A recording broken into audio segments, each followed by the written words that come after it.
1948 Mugello patent. It's the culmination of 12 years of research by Graham Henderson. 68. Graham was determined to prove that the very first flight of the modern hang glider happened here on the Clarence River. The mission began when he saw a photograph of John Dickinson testing a half-size model of a new design for a kite. He wanted to build a flat kite, and what he came up with, just accidentally in a whole string of little inspirations, became the template for tens of thousands of hang gliders around the world. The first flight was on September 8th, 1963, and it took 3 men passionate about water skiing to make it happen. Paul Green is the president of the Hang Gliding Federation of Australia. All of them were critical. John's design was absolutely critical, and that's the starting point. The courage of Rod Fuller to hop in this thing where no precedent had been set to say, I'm going to do this and have a go. He must have had some trepidation, you would think, but it had to be controlled by the man driving the boat on the ground, Pat Crowe. Pat Crowe, now in his 80s, was regarded as one of the best boat drivers in Grafton's water skiing club, who had a bit of a reputation for performing stunts. They'd seen photos of water ski kites and decided to give this a go for their next trick. But John Dickinson set out to design more than just a kite.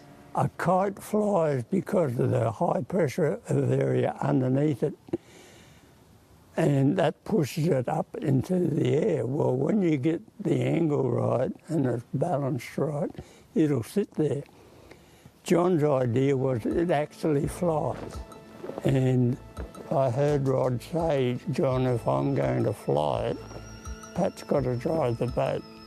When it left the water, it just climbed up to the top of its 140-footer rope and sat there. But this thing, because it flies, it just went bang.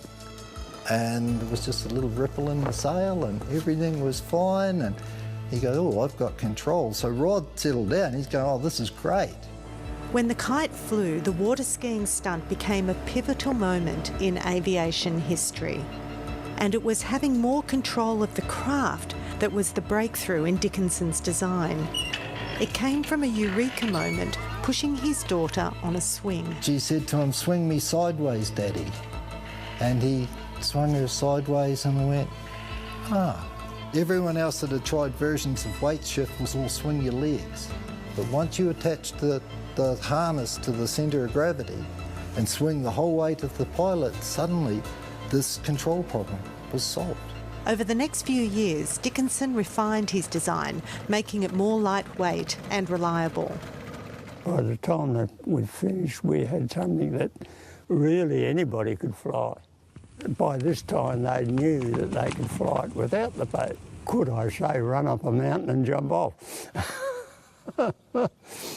Today, Pat Crowe is being celebrated by the Fédération Aéronautique Internationale for his role in making modern hang gliding history. The person that had the control of that moment was the boat driver.